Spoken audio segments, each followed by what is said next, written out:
오늘 비가 많이 오고 바람도 많이 부는 날인데 우리 성도님들 건강하시기 바라고, 또 오늘 눈이 많이 예고됐다고 하는데 오후의 활동들을 잘 여러분이 살펴서 하시길 바랍니다. 우리 조병규 집사님께서 우리 성도들의 기도 속에 지난 금요일 날 장례식 예배를 잘 드리고 하나님 품에 안기셨습니다. 우리 가족들이 오셨는데 조효자 집사님, 그리고 아들 라그란제 사는데 조기현 집사님, 며느리 유경실 집사님, 또 우리 교회에 나오시는 딸 조혜선 집사님, 사위 이수인 집사님, 잠깐 한번 일어나 주실까요? 유가족들이 오셨습니다. 여러분 사랑의 박수로, 격려의 박수로 한번 여러분 따뜻하게 맞이하시기 바랍니다. 네, 감사합니다. 가족들이 우리 성도들을 생각하고 감사한 마음으로 떡을 준비해 오셨다고 하는데 예배 끝나고 나가시면서 하나씩 받아 가시길 바랍니다. 새해부터 웬 떡입니까? 감사 표시 한번 할까요? 웬 떡입니까? 감사합니다. 예, 사랑에 감사하고, 너무나 귀한 믿음의 가정인데 하나님께서 우리 자녀들 은혜와 복을 넘치게 주시기 바랍니다. 내일 10시 반이죠? 11시에 낙골 봉안 예배를 드리게 됩니다. 혹시 시간 되시는 분들은 참여해서 끝까지 위로해 주시기를 바랍니다. 우리는 한 가족입니다. 슬플 때나 기쁠 때나 어려울 때나 서로 사랑을 나누고 세워주는 그런 가족이 되기를 바랍니다. 할렐루야. 우리 오늘 말씀 제목 복음신앙의 굳게 서는 비결에 대해서 함께 생각하겠는데 서로 축복하겠습니다. 복음신앙의 굳게 서는 비결을 잘 깨닫고 삽시다. 한번 해볼까요? 복음신앙의 굳게 서는 비결을 잘 깨닫고 삽시다. 이 세상에 하나님 은혜를 받지 않고 사는 사람은 한 사람도 없습니다. 모든 것이 다 돌아보면 하나님의 은혜입니다. 아멘입니까? 큰 첫 번째 A번, 두 종류의 은혜가 세상에 있습니다. 하나는 일반 은혜, 하나는 특별 은혜. 무슨 은혜? 일반 은혜와 특별 은혜가 있습니다. 마태복음 5장 45절 다 같이 함께 읽겠습니다. 하나님이 해를 악인과 선인에게 비추게 하시며 비를 의로운 자와 불의한 자에게 내리오심이라. 아멘. 이것이 일반 은혜입니다. 일반 은혜는 창조주 하나님께서 모든 인간에게 보편적으로 골고루 다 차별 없이 주시는 은총입니다. 하나님은 선인과 악인에게 똑같이 해와 달과 별과 공기와 산과 물과 바위와 나무와 양식과 모든 것들을, 공기까지 다 주십니다. 그러니 하나님 은혜를 받지 않고 사는 사람은 한 사람도 없는 것입니다. 하나님은 은혜의 하나님이시다. 하나님은 사랑의 하나님이시다. 믿으시길 바랍니다. 간혹 보면 세상 살기가 너무 힘들어서 상처받고 아파서 산으로 들어가서 혼자 사는 자연인이 있어요. 요즘 제일 인기가 있는 프로 중에 하나가 자연인이라 그래요. 저도 많이 봐요. 이 자연인도 혼자 사는 것 같아도 하나님 은혜가 없으면 살 수가 없어요. 사람은 혹시 안 만날지라도 하나님 은혜는 반드시 받아야 살아. 아멘입니까? 그가 마시는 물과 공기와 누리고 사는 산 다 바다 하나님 은혜예요. 일반 은혜는 차별 없이 모든 사람에게 주셔서 죄의 세력을 억제하고 낙심하며 절망하지 말고 하나님의 은혜와 사랑을 힘입고 살아라, 소망과 용기를 주고 우주의 도덕과 질서를 유지하면서 살아가게 해 주시는 거예요. 그것을 위해서 인간에게 다양한 재능과 지혜와 힘을 주셔서 학문과 과학과 예술과 모든 자비 발전하게 해주세요. 불신자도 세상에서 건강하고 열심히 건강관리 잘하면 장수하면 또 열심히 최선을 다해서 일하면 돈도 많이 벌고 명예도 갖고 권세도 가질 수 있게 해 주셨어요. 다 하나님의 은혜입니다. 그러므로 넓은 의미로 볼 때 하나님 은혜를 받지 못한 사람은 한 사람도 없다. 그런데 문제는 왜 많은 사람들이 이렇게 하나님의 은혜를 평생 받고 살면서도 하나님 믿는 믿음을 갖지 못하는 것일까? 종교개혁자 칼빈은 말했습니다. 일반 은총은 모든 사람이 공유하는 은혜지만 그러나 인간의 죄성을 해결하고 구원할 수는 없다. 그래서 반드시 특별 은혜가 필요하다. 뭐가 필요해요? 특별 은혜가 필요하다. 일반 은혜만 받고 만족하면 안 되고 이 세상 사는 것이 전부가 아니니까 죄에서 구원받고 죽음을 이기고 사는 영원한 영생을 얻는 특별 은혜를 반드시 받아야 된다. 그러면 어떻게 특별 은혜를 받을 수 있습니까? 우리는 일반 은혜도 받아야 하지만 거기서 끝나면 안 되고 특별 은혜로 전환되는 복을 다 받게 되기를 바랍니다. 아멘. 그래서 큰 두 번째 B, 일반 은혜에서 특별 은혜로 전환되는 사람들을 우리가 한번 살펴볼 필요가 있습니다. 성경에 나오는 대표적인 인물들 중에 첫 번째로 삭개오입니다. 이 사람은 키가 작았어요. 굉장히 가난했어요. 그래서 그는 결심하기를 모든 수단과 방법을 다 동원해서 나는 전력을 다하여 세무 공무원 돼가지고 한번 출세해 보겠다. 그래서 아주 성실하게 전력을 다해서 지혜를 짜내서 많은 재물을 모으고 여리고의 세무소장이 되는 큰 권력까지 가지게 되었어요. 그런데 마음이 항상 공허해요. 영혼에 참 만족이 없는 거예요. 일반 은총 안에서 세상에 성공은 했는데 그것이 전부가 아닌 걸 깨달았어요. 내 영혼에 참 만족이 없고 이것이 인생을 사는 목적인가? 항상 고민과 회의가 떠나질 않는 거예요. 그런데 예수님 오신다는 말을 듣고 만나려고 했지만 만날 수가 없었어요. 사람들이 너무 많아서. 그래서 포기하지 않고 앞으로 막 달려갔어요. 예수님 가실 만한 그 길 노선에 아마 길이 큰 중앙길이 하나겠죠. 달려가서 앞서가가지고 예수님 지나갈 그 길목에 뽕나무 위로 올라갔어요. 이 사람은 당시 최고의, 지금으로 말하면 명품, 한 벌에 천불 만불하는 그런 실크 세마포 옷을 입고 있었지만 그 옷을 입은 채로 뽕나무 위로 올라갔어요. 무슨 의미입니까? 이것은 아무리 화려하고 비싼 옷을 내가 걸쳤어도 이건 내 마음과 영혼에 별다른 의미가 못 된다는 거예요. 참 만족이 없다는 거예요. 이 옷이 전부가 아니라는 거예요. 옷 안에 있는 내 영혼이 문제라는 거예요.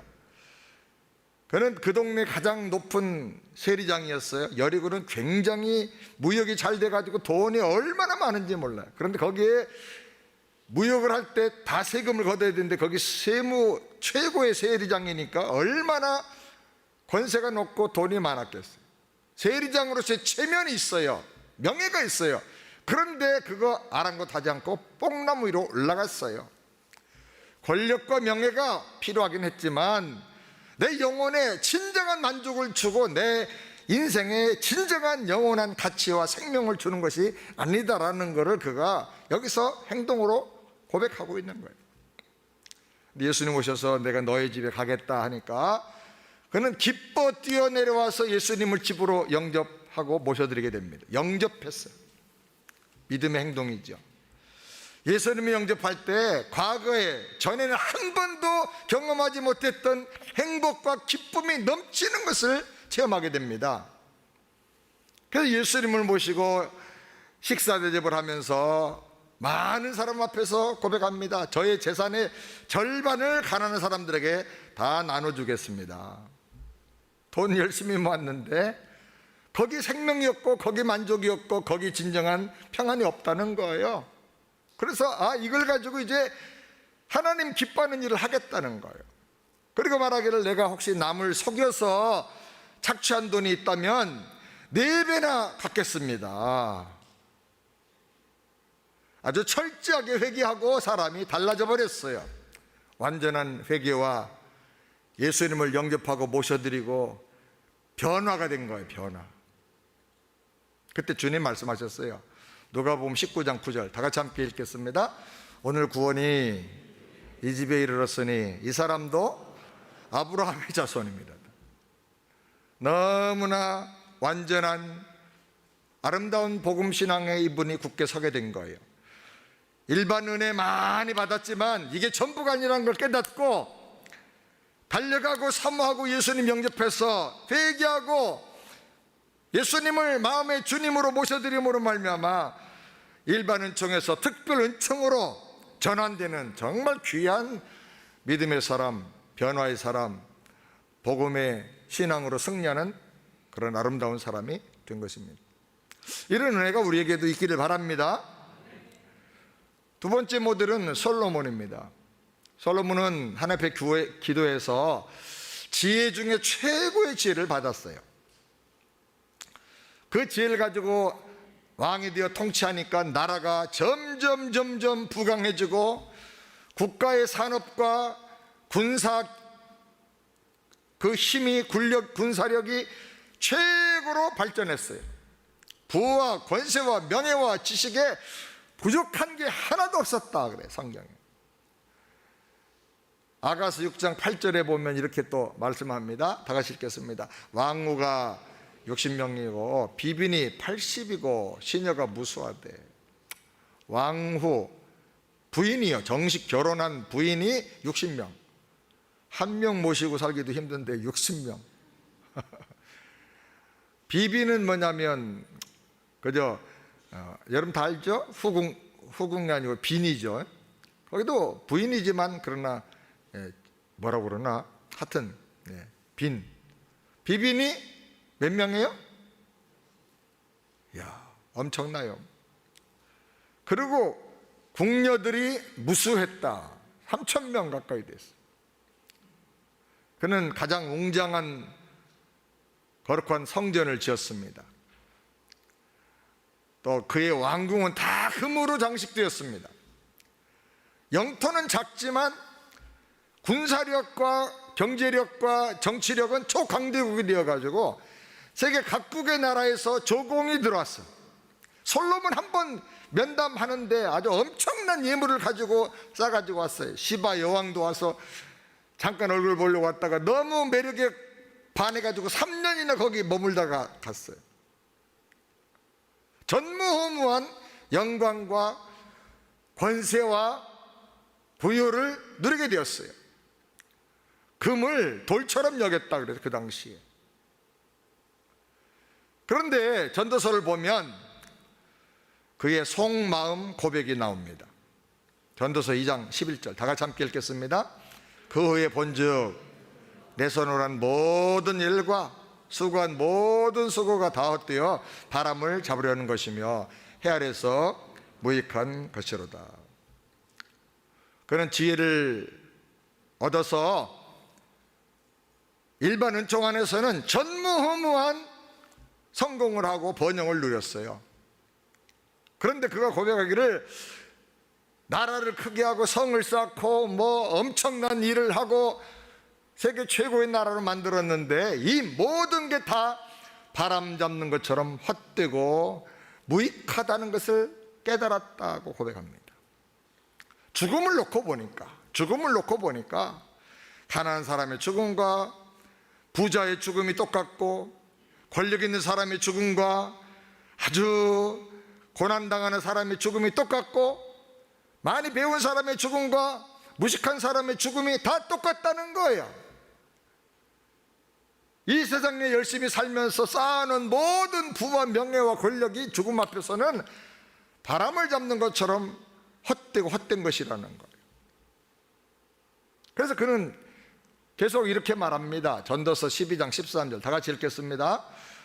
일의 결국을 다 들었으니 하나님을 경외하고 그 명령을 지킬지어다. 이것이 사람의 본문. 사람이 반드시 사람답게 살려면 해야 될 게 있는데 뭐냐?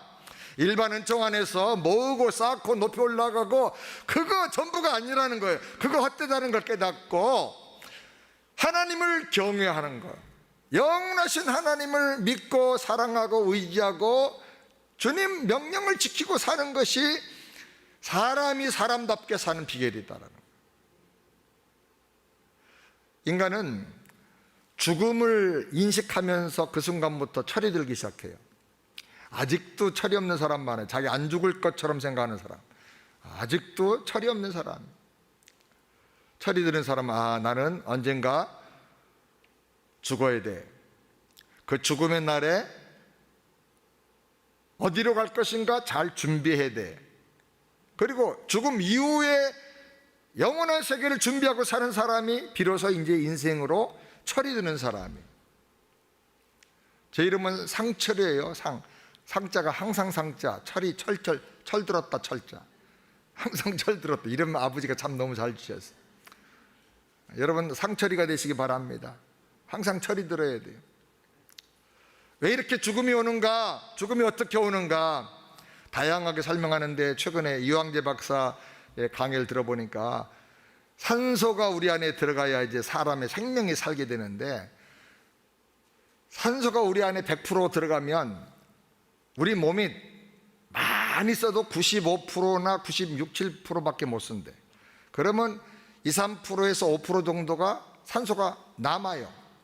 그 남는 산소가 우리 몸에서 활성산소로 변해가지고 이게 혈관을 타고 다니면서 온몸 구석구석에 다니면서 우리 몸을 노화시키고 산화시키고 각종 염증을 일으키고 암세포나 여러 가지 문제들을 일으킨다는 거예요. 이 5%의 활성산소가 사람을 늙게 만들고 병들게 만들고 결국은 죽게 만드는 요인 중에 하나라는 거예요. 과학적으로 해박적으로 밝힌 거예요. 언제부터인지는 모르는데 사람의 몸 안에 이 노화 프로그램, 사망 프로그램이 작동되고 있다는 거예요. 아마 아담과 하와가 타락하는 순간부터 그렇게 되지 않았나 싶어요. 그러니까 의학적으로 보면 사람은 매일매일 살아가는 게 아니고 매일매일 죽어가는 거예요. 그러니까 잘 죽어가야 돼요. 잘 죽어가는 비결이 뭐냐? 죽음 앞에서 모든 게 다 허무하다. 죽음 이후에 내가 어디로 가야 할 것인가를 반드시 말씀을 통해서 깨닫고 믿음으로 준비하면서 살아야 되겠다.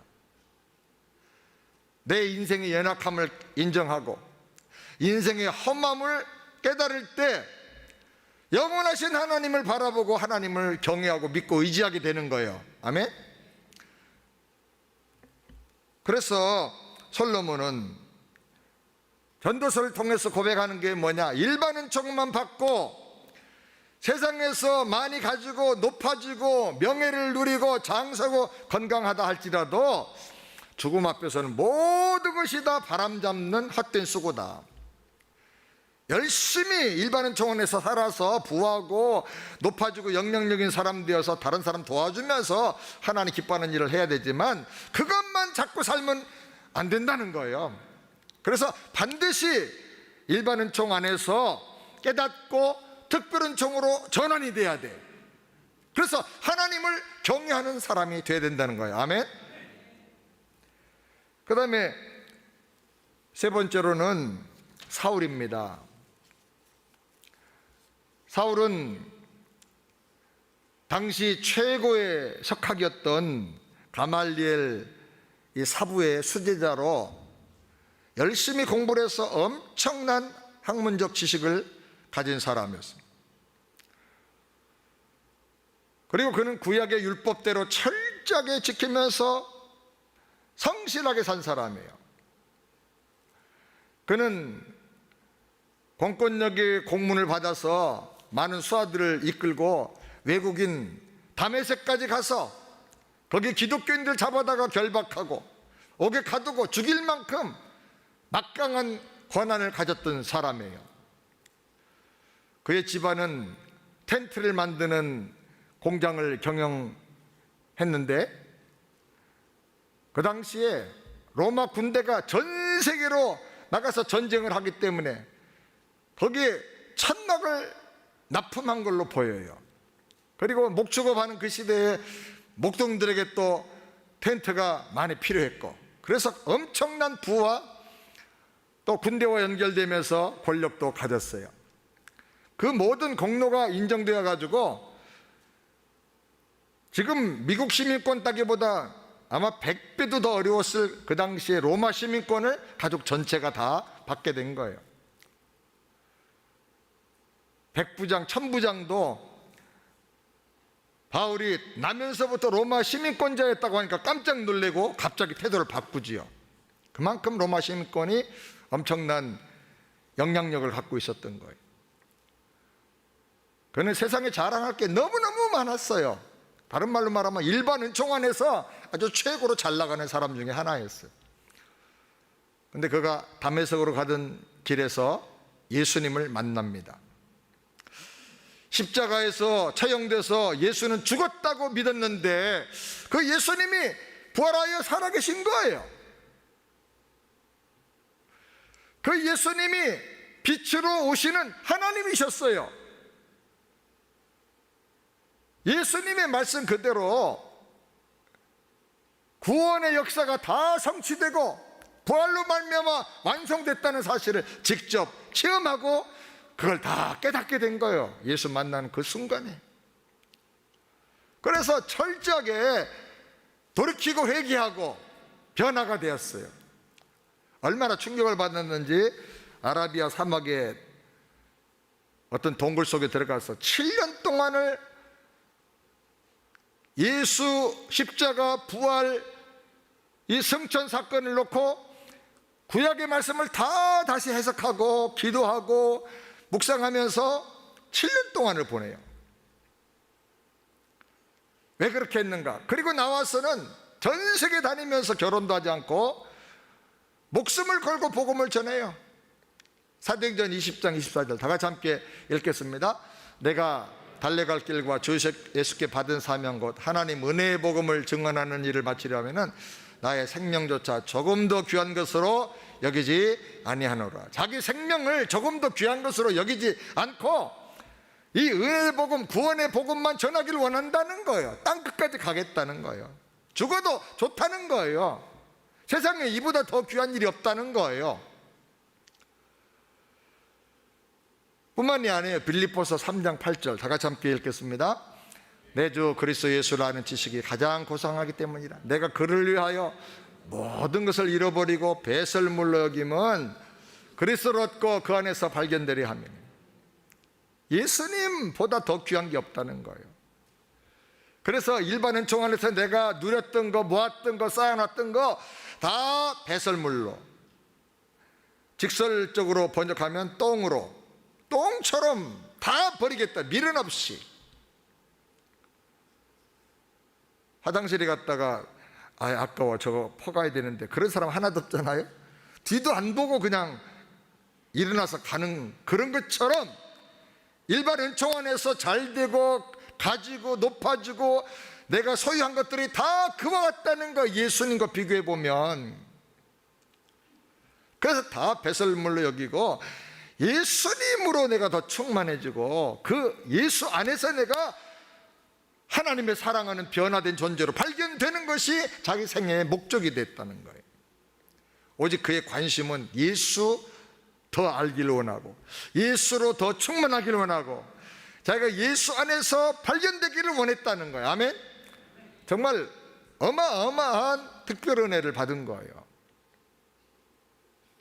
이렇게 일반 은총 안에서 나름대로 잘 나가고 풍성해지고 높아졌는데 그 사람들이 거기서 머물지 않고 특별 은혜를 받아서 전환되어서 위대한 복음신앙에 서서 남은 생애를 정말 너무나 기쁘고 감격이 넘치는 인생으로 산 사람들이 많아요.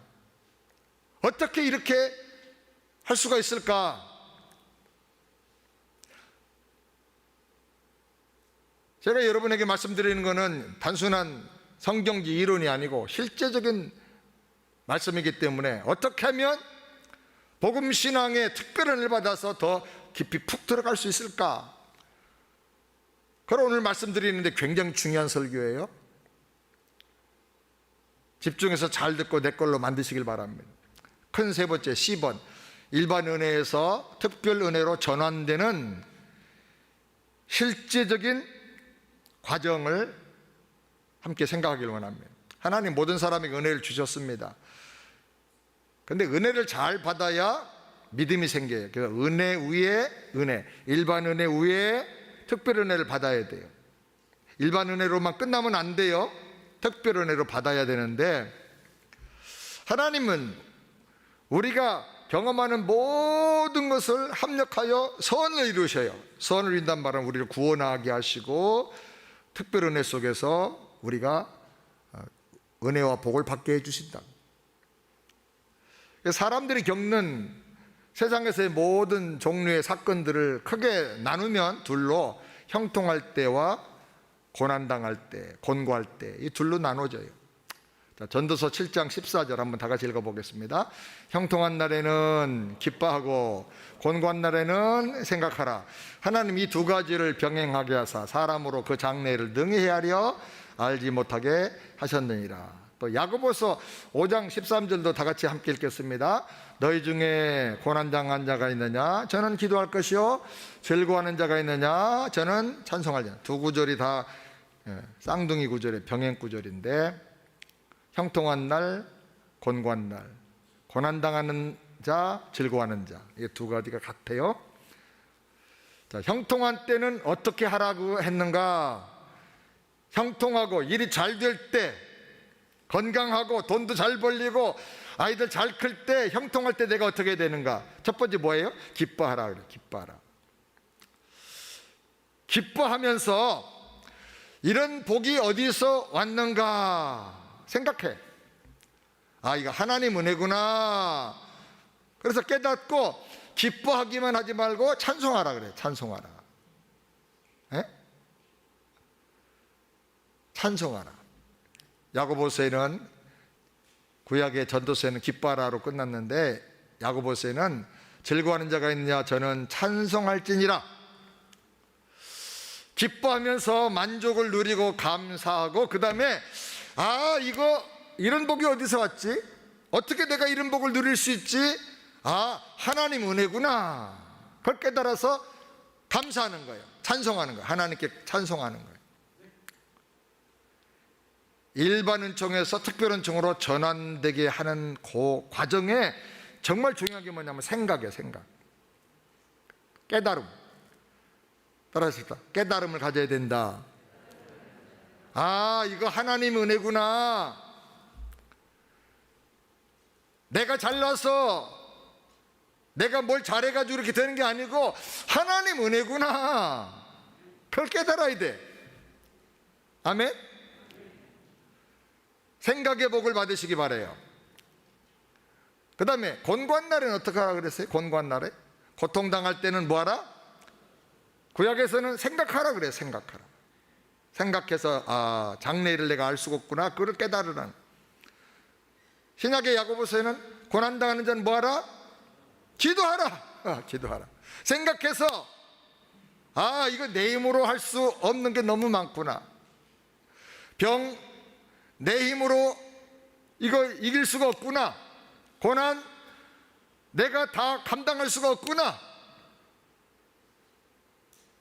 하나님께 기도하고 주님을 의지하라는 거예요. 그렇게 하면 일반 은총 안에서 만나는 경험하는 모든 사건들이 나를 특별 은혜로 복음 신앙으로 들어가게 해주는 거예요. 뭘 통해서? 생각을 통해서, 깨달음을 통해서. 따라서 합시다. 생각이 중요하다. 생각이 중요한 거예요. 이걸 뭐라고 그러냐면 계시 의존 사색이라 그래요. 하나님 말씀을 의지해 가지고 자꾸 생각을 해요. 그래서 깨달음을, 영적인 깨달음을 품어야 돼. 구체적으로 정리합니다. 첫 번째로 생각의 은혜가 임해야 돼요. 생각의 은혜가 임해야 된다. 주보에 비어있는 칸 생각의 은혜가 임해야 돼. 신앙생활 잘하려면 깊이 생각을 해야 돼. 묵상을 많이 해야 돼. 형통하고 잘 되는 날에는 어떤 생각을 해야 하나? 자랑인가 감사인가? 자랑은 뭐요? 그래, 역시 내가 잘났어. 내 똑똑하다니까. 내가 한 것 중에 실패한 게 하나도 없어. 자기 자랑으로 끝나면 그 사람은 하나님을 생각할 수가 없어. 자기 자랑만 하다가 망해. 기뻐하면서 감사하고 찬양해야 돼. 이게 다 하나님 은혜야. 자랑하는가 감사하는가, 이가 중요한 분기점이에요. 그 다음에 쾌락을 생각하나 허물을 생각하나, 이것도 중요한 생각이에요. 생각의 분기점. 쾌락을 생각하면 죄에 빠지고, 허물을 깨달으면 하나님을 의지하게 되는 거예요. 그래, 역시 즐겨야 돼. 노세. 그리고 쾌락을 생각하면 점점 사람이 나빠지고 악해져요. 가난할 때는 부부간의 사이가 좋았는데 돈 좀 버니까 바람 피우고, 큰 집 사가서 이사 가서 분방하고, 얼굴도 못 보고 나중에 싸우고 헤어지고, 쾌락 중심으로 사니까 그런 거예요. 일반인 종 받아왔을 때 쾌락을 생각하면 망해. 근데 이거 돈 가져보니까 별거 아니구나. 라면 먹으면서 서로 떠먹여주고 더 하나 더 먹어, 국수 한 가락 더 먹어, 이러고 할 때가 행복했어. 갈비 씹어 먹으면서 막 그냥 이를 갈고 미워하고, 이거는 돈이 행복 주는 게 아니구나. 그래서 이게 허무하구나. 그걸 깨달으면, 그러면 하나님을 의지하고 바라보게 되는 거예요. 그 다음에 이 세상인가 영원인가, 이거 중요한 생각의 분기점이에요. 이 세상이 전부라고 생각하면 절대로 영원을 생각하지 않아. 그럼 이 세상 삶의 마지막 종착이 뭐예요? 결국 죽음이에요. 그래서 죽음 이후에 영원한 세계, 그걸 생각해야 되는 거예요. 인생이 무엇인가? 어떻게 살아야 하는가? 죽음은 어떻게 되는가? 하나님은 어떤 분이신가? 어떻게 하나님을 믿을 수가 있는가? 이걸 생각해야 되는 거예요. 사람은 다 하나님의 은혜를 받고 살고 있는데 왜 하나님을 믿지 못할까? 당연해. 내가 잘나서 잘 되는 거야. 어쩌다 운때가 맞아가지고 성공한 거야. 그저 이 세상에서 쾌락을 누리고 나만 좋고 만족하면 되는 거야. 이런 생각으로 살면 마음의 뚜껑이 닫혀요. 영혼 세계와 닫혀버려. 세상 보는 문은 열릴지 몰라도 하나님 하늘의 문은 닫혀버려요. 그래서 은혜가 차단되는 거예요. 그래서 일반 은총에서 잘 먹고 잘 살다가 그냥 죽고 그걸로 멸망당하고 끝나는 거예요. 그래서 여러분, 중요한 것은 생각을 점검해 보세요. 생각. 감사하는 마음이 있다 그러면 이 모든 게 내가 잘해서만이 아니구나. 하나님의 은혜구나. 저절로 된 게 아니구나. 은혜 주신 하나님이 계시구나. 그걸 깨달아져야 감사하다 하는 말이 나오는 거예요. 아멘? 그런데 감사해서 기뻐하다 보니까 이것도 영원하질 않아. 헛돼. 언젠가 다 놓고 가야 돼. 육체 영광은 아침 안개와 같아. 이렇게 헛되니 정말 영원한 게 뭔가? 그럴 때 영혼을 사모하는 마음을 통해서 특별 은혜가 임하게 되고 하나님을 경외하는 마음을 갖게 되는 거예요. 아멘? 그래서 예수 잘 믿는 사람 중에는 어렵고 가난한 사람들도 많지만 돈 많은 부자들도 굉장히 예수 잘 믿어요. 가져보니까 이게 아니거든. 한국에 보면 제일 많이 부흥하는 교회들이 강남에 많이 있잖아요. 그 사람들 잘 나가고 높은 사람들이고 돈 엄청 많은 사람들인데 예수를 너무너무 잘 믿어. 왜? 가져보니까 이거 아니라는 거예요. 이건 정말 내 영혼에 하나도 유익이 안 된다는 거예요. 그래서 하나님을 경외하는데 아주 더 열심히 경외를 해. 여러분, 둘 중에 하나가 다 되길 바랍니다. 아멘? 없어도 하나님 의지함으로 영적으로 부유해지길 바라고, 많이 가지고 누리고 성공했어도 더 하나님을 의지함으로 이 세상의 것은 이게 분토와 같다는 걸 깨닫고 날마다 고백하며 특별히 은혜 안에서 은혜 위에 은혜로 살게 되길 바랍니다. 아멘. 우리 생각이 너무 중요한 거예요. 두 할머니가 아침에 식사를 하면서 서로 대화를 합니다. 한 할머니가 말하면, 오늘 아침에 밥 먹으러 나오기 전에 TV 보는데 사회자가 얼마나 기침을 많이 하는지 내가 급하게 TV를 껐어. 요새 코로나 때문에 TV도 안심하고 보면 안 돼. 옆에 할머니가, 아이 바보 같은 할머니라고, 빨리 마스크 쓰면 되잖아. 내가 생각하고 느끼는 것이 정말 사실에 근거한 것이고 정말 구원에 이르는 믿음에 이르는 생각인가, 우리가 한번 우리 생각을 한번 점검을 해봐야 돼요. 자, 그 다음에 두 번째로 만남의 은혜가 임해야 됩니다.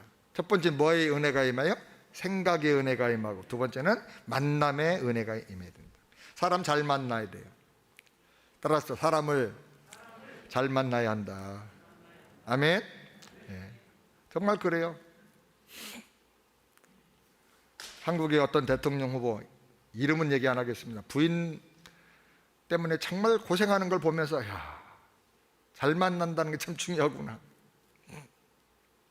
로마서를 보면 이렇게 강조해, 10장에 믿지 않는데 어떻게 구원받겠느냐, 구원받으려면 반드시 믿어야 되죠. 근데 그 다음에 복음을 듣지 못했는데 어떻게 믿겠느냐, 전해주는 사람이 없는데 어떻게 복음을 들을 수 있겠느냐, 하나님이 보내주시지 않았는데 어떻게 가서 전하겠느냐. 그러니까 결국은 끝까지 올라가면 사람이 구원받고 하나님의 백성 되고 은혜와 복을 받는 비결은 하나님이 보내주신 사람을 만나야 돼. 아멘. 그러니까 이 만남을 통해서 하나님의 은혜와 복이 우리에게 임하는 거예요. 복음 전해주는 사람을 만나야 돼요. 생명이 흘러나오는 사람을 만나기를 주님의 이름으로 축원합니다. 고넬료는 베드로를 만났어요. 루디아는 바울을 만났어요. 바울은 물론 나쁜 마음으로 나쁜 상태에서 만났지만 스데반을 만나고 봤어요. 이 만남이, 어떤 사람을 만나고 보는 것이 얼마나 중요한지 몰라요. 만남을 통해서 하나님의 은혜가 흘러나오는 거예요. 저는 제 생애 최고의 만남은 박윤선 박사님을 만난 거예요. 또 그 중에 하나는 내가 교회 처음 갔을 때 조재선 전사님을 만난 거예요. 이 진실한 하나님의 사람을 만난 것이 저를 얼마나 놀랍게 바꿔줬는지 몰라요. 저와 여러분의 만남도 그런 만남이 되길 바라고, 여러분 부부간의 만남도 그런 복된 만남이 되길 바랍니다. 성도들도 복된 만남이 되길 바랍니다. 하나님이 보내주신 사람, 은혜가 흘러나오는 사람, 복음을 전해주는 사람을 만나야 특별 은혜를 받고 복을 받는 거예요. 그래서 그 만남의 끝에 예수님을 만나야 돼요. 따라 예수님을 만나야 한다. 근데 만남을 통해서 복도지만 만남을 통해서 시험도 와요. 복 있는 사람은 악인의 꾀를 쫓지 않고 죄인의 길에 서지 않고 오만한 자의 자리에 앉지 않고, 만남이 중요한 거예요. 세상에는 마귀가 보내는 사람도 있어요. 마귀가 직접 우리한테 시험할 때도 있지만은 그건 드문 경우고, 대부분의 경우는 마귀가 사람을 통해서 시험해요. 넘어뜨리는 미혹의 사람, 이리처럼 영혼을 물어뜯어서 죽게 만드는 그런 사람도 있어요. 그런 사람이 교회 밖에만 있는 게 아니라 교회 안에도 있어요. 그래서 성도들 간에도 은혜로운 만남을 위해서는 영적인 분별이 필요한 거예요. 따라서 영적인 분별력을 가지고 은혜의 사람을 잘 만나자. 아멘. 이 사람이 시험 들어있다 그러면 내가 신앙으로 도와줄 수 있겠다, 내 믿음의 건강 상태가, 그러면 만나서 도와주세요. 기도해주고 권면해주고. 근데 그 사람의 시험된 상태를 내가 도와줄 만큼 내가 영적으로 준비가 안 돼 있다 그러면 약간 멀리 하세요. 말을 덜 섞어. 왜냐하면 가가지고 오히려 시험이 옮아와 버려. 그러니까 이 영의 원리는 불이 센 대로 화력이 뺏겨버리는 거예요. 아무나 다 만나가지고 도와주려고 하면 안 돼. 그래서 사역하다가 시험 드는 사람들은 바로 그게 안 돼서 그런 거예요. 그러니까 내가 영적으로 잘 준비가 되어서 다른 사람을 양육하고 도와줄 수 있고 상담해 줄 수 있으면 웬만큼 불평하고 뭐 하는 얘기를 듣고 기도해 주고 잘 잡아줄 수 있어요.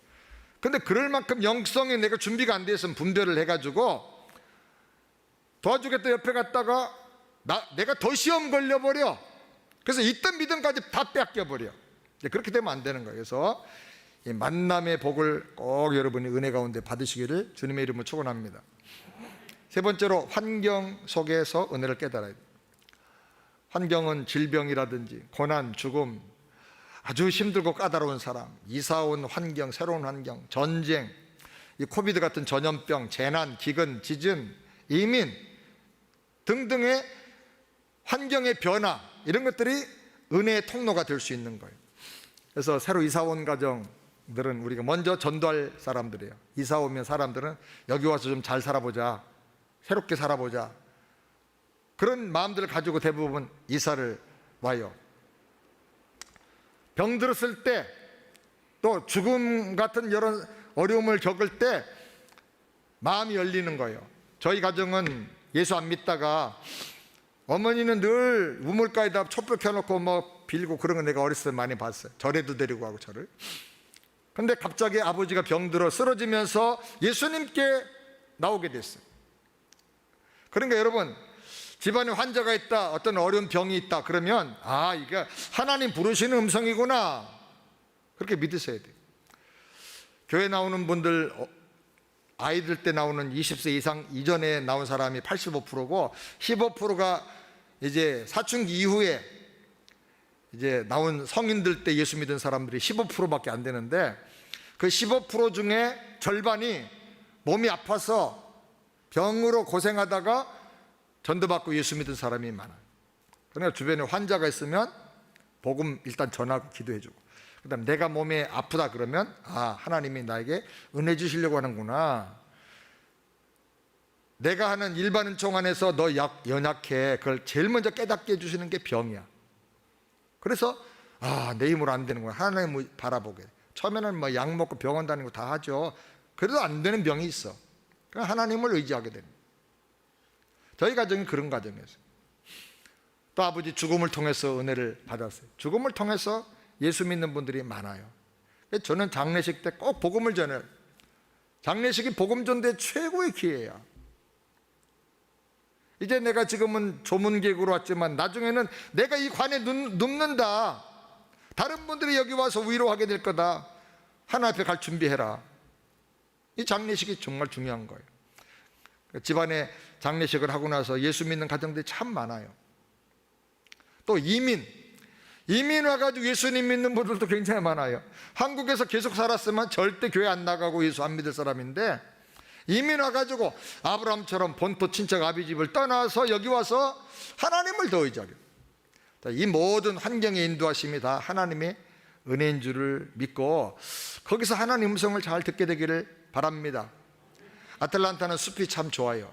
저는 일주일에 한 번 정도는 꼭 밖에 나가서 걸으면서 묵상을 합니다. 저런 숲길을 걷습니다.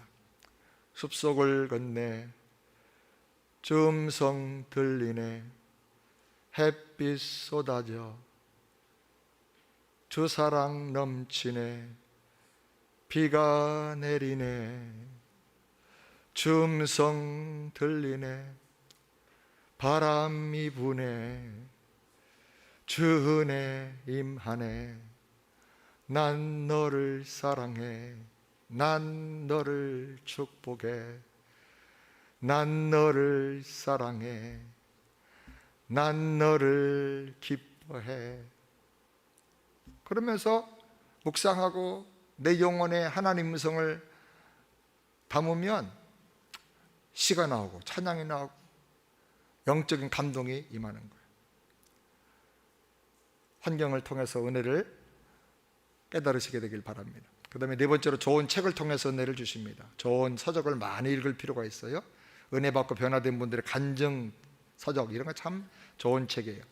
저는 주기철 목사님의 일사가구의 신앙이라는 책, 안희숙 여사가 썼던 죽으면 죽으리라, 그건 반드시 한번 보십시오. 죽으면 죽으리다. 저는 몇 번을 봤는지 몰라요. 보면서 얼마나 울고 은혜 받았는지. 또 존 버년이 쓴 철로역정, 그건 크리스찬이 어떻게 어떤 과정으로 신앙생활한지를 소설같이 썼어요. 또 E.M. 바운즈가 쓴 기도의 능력, 짧은데 작은 책인데 엄청나게 은혜가 돼요. 오스왈드 스미스의 내가 살아난 나라, 잔 스타트의 기독교의 기본 진리 등등의 책을 초기에 잘 소개받아가지고 읽으면서 굉장히 믿음이 강해지고 막 은혜가 넘치는 체험을 하게 됐어요. 특별히 성경을 많이 읽으시기 바랍니다. 바쁘면 듣기 앱을 꼭 깔아가지고 운전하고 다니면서 일하면서 운동하면서 걸으면서 성경 말씀을 많이 들으세요. 저는 작년에 40독 목표를 했는데 42독 정도 했어요. 듣기로. 여러분이 정해놓고 하루에 한 1시간 정도 들으면 최소한도 한 20독 정도 할 수 있어요. 계속 들어요. 말씀을 듣는 중에 영적 감동이 와요. 아멘. 다섯 번째로 복음을 들어야 은혜를 받습니다. 이것이 결정적인 은혜인데, 복음을 듣고 또 들으면 들으면서 나에게 적용시켜. 그게 중요해요. 성령님 더 깊이 깨닫게 해주시고 그 능력으로 내가 변화되고 승리하게 해주세요 라고 기도하면서 들으세요. 그러면 복음의 말씀이 어떤 때는 불처럼 내 심령에 임해요. 뜨거워서 견딜 수 없을 만큼 막 불이 임하는 거예요. 말씀은 불과 같아요. 아멘. 주님을 위해 뜨거운 사랑과 열정과 어려움도 이겨낼 수 있는 막 엄청난 에너지가 나오는 거예요. 열정이 넘쳐나게 돼요. 그리고 하나님의 복음의 말씀이 막 성령의 강력한 칼같이 복음처럼 나에게 다가오는 거예요.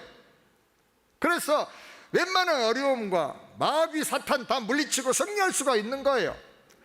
하나님 말씀이 내 속에 생수처럼 넘쳐가지고 시원하고 깨달음이 생기고 미래가 딱 이렇게 통찰력 있게 깨달아지고 보여지게 되는 것입니다. 그래서 지혜가 넘치게 되는 거예요. 말씀을 통해서 이런 은혜가 여러분에게 넘치기를 주님의 이름으로 축원합니다. 제일 중요한 것이 나에게 적용하면서 기도하는 거예요. 그렇게 되기를 원합니다. 말씀대로 내가 변화되게 해주세요. 은혜를 주시옵소서. 저는 믿음이 약합니다. 믿음을 더 주세요 하고 기도하면요, 말씀 들을 때마다 그렇게 기도하면 하나님이 은혜를 주셔요. 아멘. 복음적 신앙이 생기면 세 가지가 반드시 나타나는데, 나는 약하고 허무한 인생이고 내가 죄인입니다 라고 하는 고백과 회개가 반드시 나타납니다. 그리고 나를 사랑하시는 하나님의 사랑을 받아들이며 내 죄를 담당하고 십자가에서 피 흘려 죽으신 예수님, 부활하신 예수님을 나의 구세주와 주인과 왕으로 영접합니다. 마음을 열고 받아들이는 믿음이 우리 안에 생겨나게, 그리고 나를 구원하시고 사랑하신 예수님께 내 인생들이 헌신하고 절대 순종하며 주님 사랑하며 살면서 예수님 닮아 살면 능치 못함이 없을 줄 믿습니다. 믿음으로 승리할 줄 믿습니다. 이 복음 신앙이 생겨나게 되는 것입니다. 이 믿음으로 승리하는 우리 모두가 되길 바랍니다. 기도하겠습니다. 하나님 하나님 감사합니다. 복음 신앙을 가지고 일반 은총 안에서만 머물지 말고 특별한 은혜를 받아서 예수 중심의 믿음으로 승리하게 하여 주시옵소서. 예수님의 이름으로 기도드리옵나이다. 아멘. 준비하신 헌금 하나 앞에 당선 것 드립니다. 헌금 들어올 때 못하시